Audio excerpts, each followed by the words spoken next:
The LGBT travel market is worth £6 billion in the UK. So you would think that companies would be working hard to attract business, but from Darren Burns' experience, not hard enough. He became so fed up with what he calls a series of microaggressions, he decided to set up his own agency. So let's speak to the founder and managing director of OutOfOffice.com, Darren Byrne. Good morning to you, Darren. Morning, Kay. Good morning. Microaggressions, I love that expression. What's a microaggression? Well, it was just a number of things over a period of time, really, and just things that I was not really willing to put up with any longer. I used to travel quite a lot with my old job. I used to be a journalist for ITV, and then when I used to go on holiday for pleasure with my ex-partner, we used to check into a number of hotels and just find it an awkward experience. I think, obviously times are progressing, but there are still places, whether that be in the UK and especially abroad, where it can feel awkward to check in as a gay couple. There was one particular time when I was in Egypt, for example, with my partner, and we went to check into a hotel, and it was just very clear from as soon as we checked in that we were not welcome there. We'd asked for a double bed, and they weren't going to give us one. They refused to give us one. They would only give us a room with a twin room, when we saw other couples being provided with a room with a double bed. And it was that bad, and we just didn't want to stay at that hotel and give them our business, that we actually left the hotel. And it was just a series of things like that over time, which in this day and age, is not really on. And it led me to set up, as I said, this new gay-friendly travel company. I mean, it's a company that's open to everyone, but the idea being that everything we do is gay-friendly. So all the hotels we work with, all the suppliers we work with, have all kind of got a tick box from us to say that they are gay-friendly and welcoming to gay couples. I mean, does that to a certain extent limit the countries that you would offer, given that there are countries in the world that do have legislation which, forbids homosexuality? Yes, I mean, obviously we have to look at that very carefully, and we're working with a number of partners, including the Foreign Office and people like that, in order to ensure that we're giving the most up-to-date advice. I mean, every page on our website, for example, includes the up-to-date laws relating to LGBT rights in every single country, and we've partnered with people specifically to do that. But there are countries where obviously it is dangerous to go as an LGBT person, but there are also countries where, despite it being illegal, it is also still in reality safe to travel. So, for example, I use the Maldives as an example quite a lot of the time. It is illegal to be gay in the Maldives. It's under Sharia law, obviously the mainland. But the reality is that in resorts and on the islands, they are havens for tourists. And actually, you can go to these resorts relatively safely as long as you are using your nous and common sense, really. And gay people travel to these places all the time. So my argument is it's better for them to go in the knowledge that they're going to a hotel that's welcoming. And we're probably one of the only companies that can say we've partnered with hotels in the Maldives which offer honeymoon benefits to same-sex couples. So, we've got about 6 properties at the moment. We're bringing more on stream all the time that we've worked with in order to ensure that we give those benefits to LGBT couples as well as straight couples. I mean, the Maldives, for example, it's also illegal to drink alcohol, but in resort, it's a different story. So have you gone out and established direct contacts with particular properties and said, right, okay, what's your policy on gay travellers? That's right, exactly. And how many gay travellers you hosted in the past? What do you do at check-in? We speak to local experts as well to make sure we're building up a full picture of what it's like in resort and what in the country and in reality. And these laws are changing and developing all the time, as are attitudes. I mean, you only have to look at the back and forth of gay marriage in the USA to understand, how difficult it is for people to make that informed judgment. But, we are here to provide a service and advice to people so that they can make that informed judgment. I mean, I want to travel to everywhere in the world. I don't want there to be places that I can't go. Just because I'm gay, it doesn't mean that, I shouldn't be able to travel to these places as long as I'm using common sense. You look at places like the UAE as well. It's difficult for unmarried straight couples to go there, but as long as you use common sense in certain situations, it's possible to do that. And what we're trying to do is open the world to everyone in order to establish the ability to do that. Mm-hmm. It'd be great to get people's experiences on this. Gay people who travel, which most would, I would imagine. Whether or not this is an issue that they've come up against, whether or not they would see a benefit of having a gay travel agency. I don't know if you what do you call it, Darren? We're LGBT friendly, so actually, Right, okay. what we do, we build sample itineraries, so it's very much tailor-made and bespoke. And if you're doing Greek island hopping, then that's exactly the kind of thing we can build for you. But everything we do is gay friendly, but that means that by default it tends to be straight friendly too. So we've had quite a few straight couples booking with us already, booking their honeymoons, just because they quite like the fact we're approaching things differently. So if you went onto OutOfOffice.com, you would see pictures of gay couples alongside straight couples, alongside lesbian couples, and the idea is that we integrate everyone from the ground up, basically, so that everything we do is gay friendly. And the issue is that most mainstream travel companies these days are still too scared to use images of gay couples. And, everyone harps on about diversity these days and how important it is. It's such a buzzword.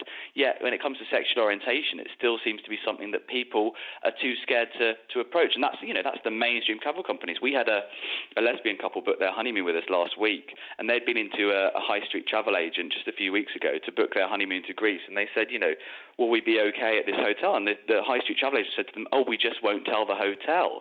And in this day and age, that's just not on. And, if it's your honeymoon, you want to be celebrating. We will shout from the rooftops that it's your honeymoon, and we'll tell the hotel it's your honeymoon. They will lavish you with the same benefits that anyone would get, and that's exactly how it should be.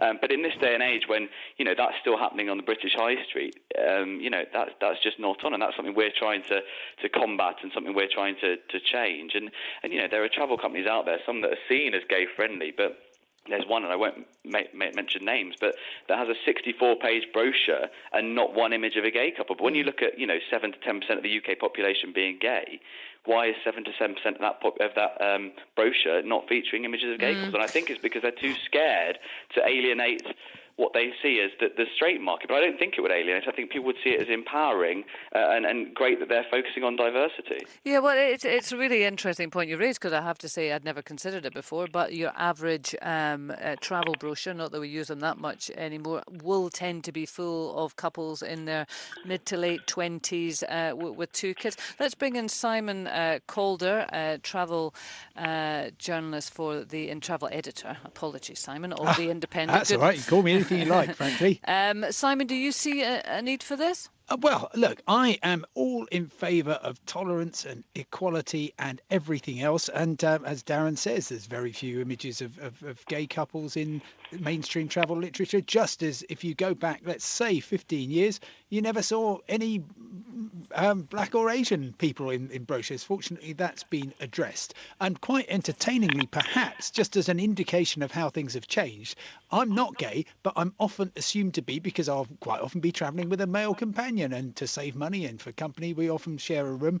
And from Scotland to Istanbul, we specifically asked in advance for twin beds, and then ended up being offered a double instead, which is entertaining and quite straightforward to sort out. Happened, in fact, last month in Wrocław in Poland. And this suggests to me, Darren, that gay couples are quite rightly being treated just as straight couples are in a wide range of destinations. But whatever your sexuality, be aware that in conservative destinations, and that might be because of religion, it might be simply because of the current social attitudes, your behaviour, your sexuality could be an issue. You mentioned Dubai. There will, I can absolutely guarantee, be thousands of straight and gay couples waking up in Dubai this morning having broken the law by not, because it's illegal to share a hotel room with someone of the opposite sex to whom you're not married or closely related.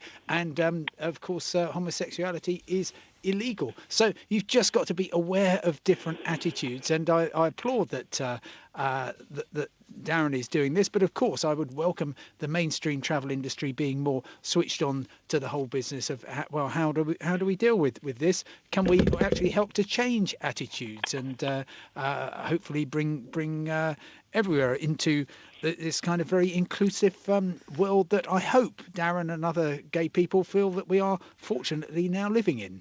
But you don't sound as if you feel there's a particular need. Right, that was very interesting that you inferred that. I mean, I'm all the stuff that Darren on his excellent website is sort of telling me. I'm kind of getting from other sources, from forums, from the Foreign Office advice, which I must say, to its credit, is now pretty much any destination. It will tell you exactly what the law is on lesbian and gay couples. So here we are in the Maldives. It says same-sex relations are illegal and convicted offenders could face lengthy prison sentences and fines. And so you can find out from there. I remember back in, oh, crikey, it must have been about the 1980s or 90s. There was very, very little around. There was something called the Spartacus Gay Guide, and that was about it. That was a kind of worldwide brochure of where you could actually go and be welcomed as a gay person. Is that still going, Darren? It is still going, actually. Yeah, it is still going. They're based in Germany. Yes, they were then as well. Yeah.